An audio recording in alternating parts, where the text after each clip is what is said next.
je vais parler des émotions et surtout de la colère. Parce que savoir gérer ses émotions, c'est tout un art. Et on est un peu dans le thème de l'émotion du coup de ce soir. Oui. Et la colère, c'est le thème qui m'a été demandé. Donc moi, Tu as perso, fait un test avec ouais, rapport. exactement. J'ai fait sur Facebook, j'ai fait un petit appel et j'ai eu pas mal de réponses, donc je suis assez content. Et c'était un thème qui a non seulement suscité de l'engagement, mais en même temps, les commentaires étaient très précis. Donc j'ai eu tout un panel de choses. Et ce qui me fascine avec cette émotion, la colère, c'est elle est mal comprise, la pauvre. Mais de toute façon, quand on est en colère en général, c'est pour aboutir à quelque chose de bien. S'il y a quelque chose qui ne colle pas, il faut que ça s'améliore.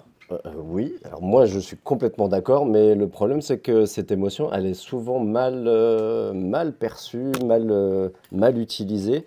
Et par exemple, gérer sa colère, si vous avez des idées de c'est quoi gérer sa colère? Casser quelque chose. Ok, Taper dans un coussin, taper dans un canapé, enfin, je ok, sais pas, dans un truc moelleux. Moi, perso, je crie. ok, C'est ce que j'allais dire, crier, piétiner, courir, se dépenser quoi. ouais, Se rouler par terre. Aussi, dire des gros mots. super. Bon, là, Alors moi, j'ai la colère différente. ah vas-y. Voilà, alors la colère, moi, c'est l'inverse. À partir du moment où on n'entend plus, c'est là où c'est difficile. C'est Ah, bon, voilà, super. j'ai la couleur calme. Après Bon. aussi les pleurs. Moi, ça me rend triste et je pleure après. Ok, bon, il y a plein d'émotions qui se mélangent et on voit qu'on a chacun différentes façons de gérer la colère. Il y a des personnes qui vont avoir une colère qui va se diriger vers l'extérieur et d'autres qui vont avoir une colère plutôt intérieure. La métaphore que j'utilise quand j'accompagne des clients sur la colère, c'est imaginer que vous avez un dragon. Vous avez un dragon domestique et vous le mettez à la cave, vous lui mettez des gros barreaux, vous n'allez pas le voir, vous lui donnez pas à manger et surtout vous essayez de l'oublier. Ah, ça met en colère. Ah, Voilà. alors, du coup, il y a plusieurs cas de figure. Le premier, c'est que le dragon, il va ruminer dans sa cage et en fait, ce qu'il va faire, c'est il va essayer de faire un trou.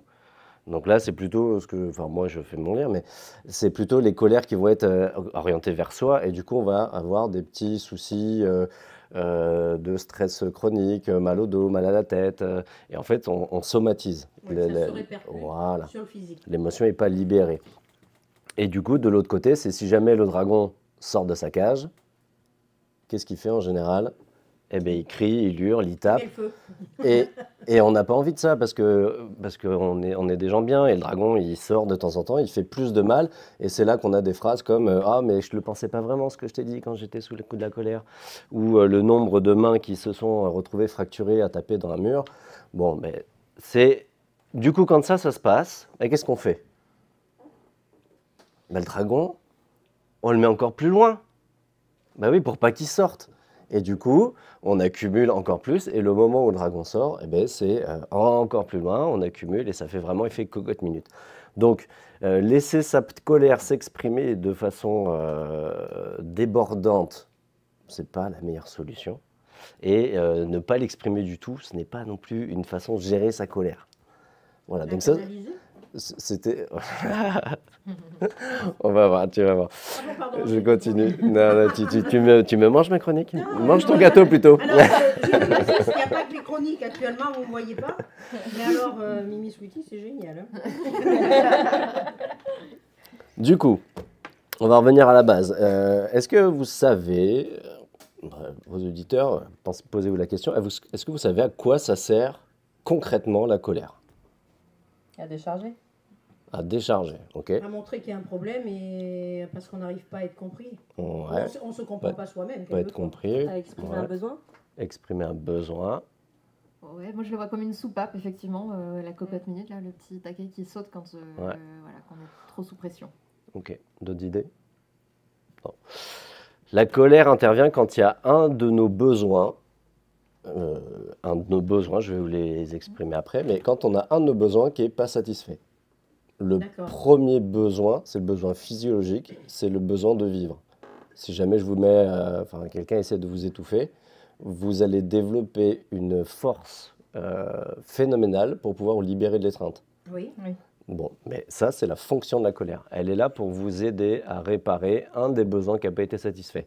Il y en a plusieurs, le besoin donc, de physiologique, donc de survie, le besoin de sécurité, on a besoin d'avoir un toit, on a besoin de faire partie d'un groupe, on a besoin de se réaliser soi-même en tant individu. Tout ça, c'est des besoins qui, si jamais on vous empêche de le vivre pleinement, eh ben, du coup, ça va faire émerger de la colère. D'accord. Elle ne va pas forcément émerger en mode coup de tête balayette. Oui. Elle va venir progressivement. Donc la première astuce pour gérer sa colère, c'est d'apprendre à reconnaître les petits signes, les tout premiers, vous savez, les petits agacements, les petits signes d'impatience, les petits... Ah, les petits trucs. Voilà. C'est quoi les petits signes? Les sourcils qui tressautent, là. Voilà, ça, les tapotements sur les doigts. Dès que le corps réagit, physiologiquement, il se passe un truc. Et si vous arrivez à les identifier et prendre une seconde pour vous dire, voilà, je sens un truc, du coup, vous interrogez sur ce qui est en train de se jouer. Donc la première chose, c'est d'arriver à identifier, donc de se connaître un minimum, d'arriver à identifier ce qui est en train de se jouer et ensuite prendre des décisions, mais modérées. Oui, Ou adaptées. Il faut rester dans la modération. Ouais, l'idée, c'est adapter. L'image que je donne, c'est que plutôt que d'avoir un dragon qui, quand il sort, il fait n'importe quoi, j'aime bien l'idée du malinois. Je ne sais pas si vous connaissez ce chien. Oui. Ah oui. Ouais. C'est des chiens utilisés par l'armée dans la sécurité. C'est des chiens qui obéissent au doigt et à l'œil. On n'a même pas besoin de parler, ils font vraiment ce que... Et un malinois bien dressé, il est tout gentil, tout mignon. Par contre, si jamais y a quelqu'un qui vient et qui va trop loin, eh ben, il va commencer à grogner. Puis ensuite, Il va montrer les dents. il va montrer les dents. Puis ensuite, Il va trépigner. il va trépigner, il va aboyer, il va grogner. Et en dernier recours, il va mordre. Exactement. Quand le malinois mord, il a fait son job. Donc une colère qui éclate à partir du moment où elle a été suffisamment préparée en amont et qu'on a mis des barrières. Donc ça s'appelle l'assertivité, en fait, c'est le fait d'exprimer ses besoins sans violence. Et à partir du moment où on balise bien, qu'on verbalise ce qui se passe au moment où ça se passe, mais du coup, si jamais on explose, mais c'est une conséquence du fait que la personne a été trop loin. Et donc, du coup, on n'a pas ce truc de « oh, je m'en veux terriblement, mes mots ont dépassé ma parole ». Non, parce que ça aurait été finalement la suite logique d'un manque de respect ou de quelque chose d'autre. La précipitation aussi fait qu'on ne fait pas assez attention aux autres quelquefois. Parce qu'une émotion, la colère, elle va arriver, bon, parfois ça peut arriver sur des mois.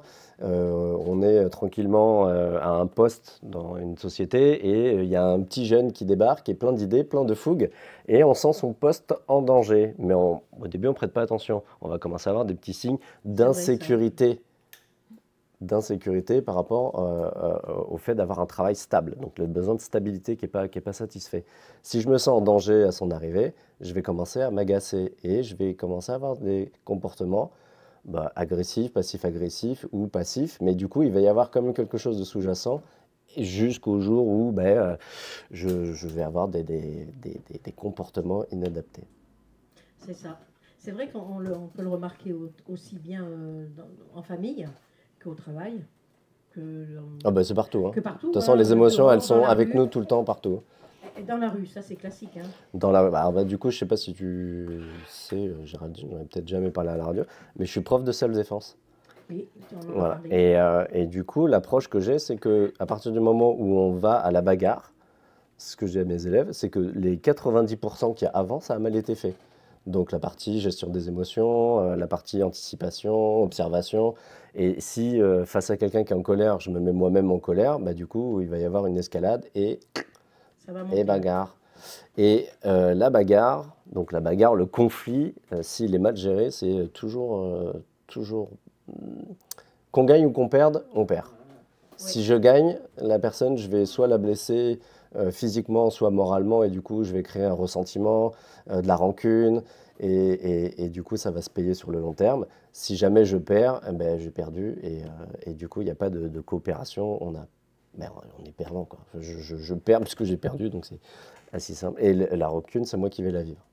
Bien sûr, parce qu'on n'est jamais content, quand quelque chose explose. La personne qui a explosé n'est pas forcément contente.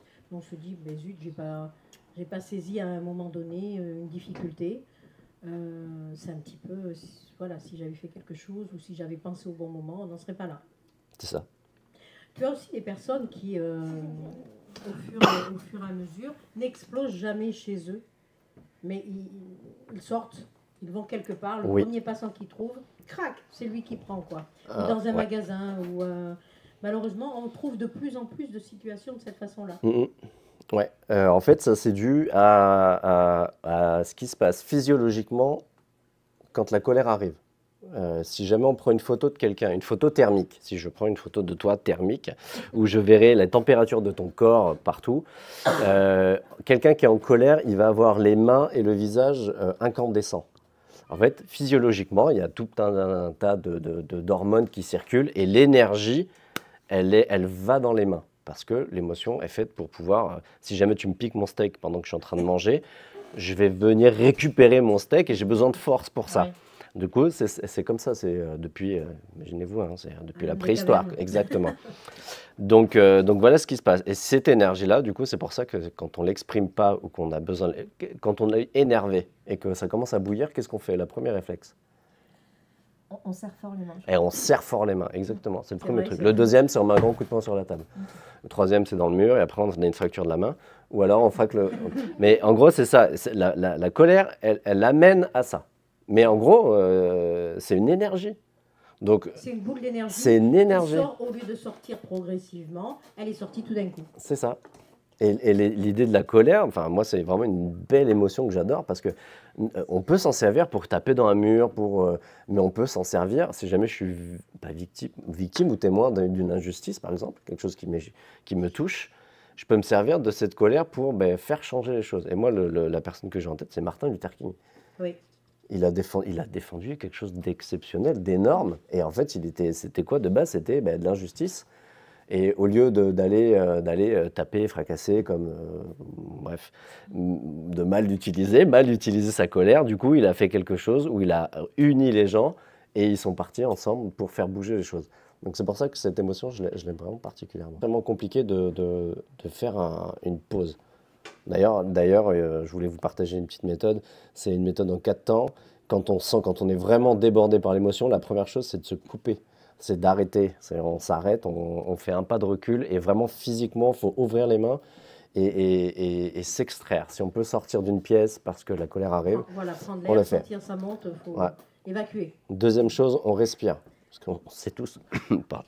La respiration, ça permet de réguler son stress de façon mécanique et en fait, ça marche très bien. La troisième, c'est d'identifier ce qui est en train de se passer. Et enfin, la quatrième, c'est de revenir pour faire obtenir réparation ou avoir. On se remet en action, mais seulement après avoir pris un temps pour soi. C'est une bonne chose, ça. Et donc, pour finir, Oui. pour cette fin d'année, je vais vous inviter à tous vous reconnecter à vos dragons et plutôt que de les laisser au fond d'une cage, les sortir et aller vous balader avec votre dragon fièrement. Dragon Ball. Et est-ce qu'il y a des activités qui aident à extérioriser la colère? En fait, tout ce que vous avez dit. Le fait de crier, enfin, alors, je ne sais plus qui a dit quoi, mais le fait d'exprimer, physiquement de jeter quelque chose, tu libères en fait l'émotion.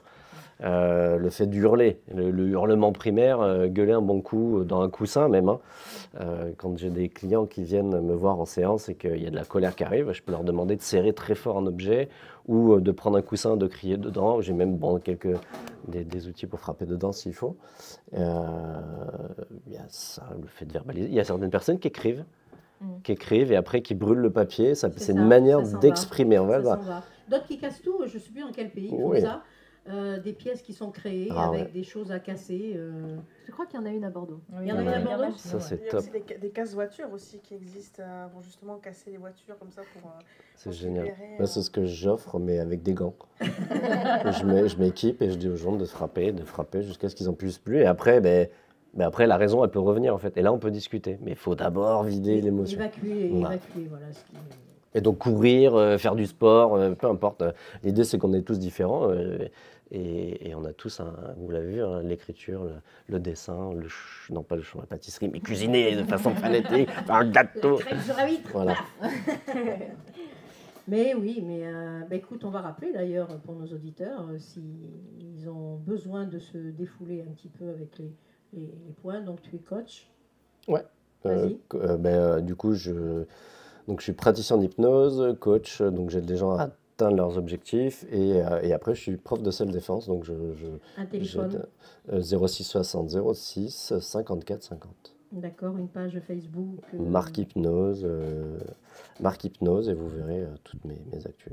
Je suis beaucoup axé sur l'hypnose quand même, parce que c'est un outil que j'adore et que je pratique sous toutes ses formes. Marc Le Bigot, C'est ça. Libourne. Et pas que, Non, Cavignac, Cavignac. Saint-André, ça Ça- marche en visio, enfin je suis partout. C'est partout.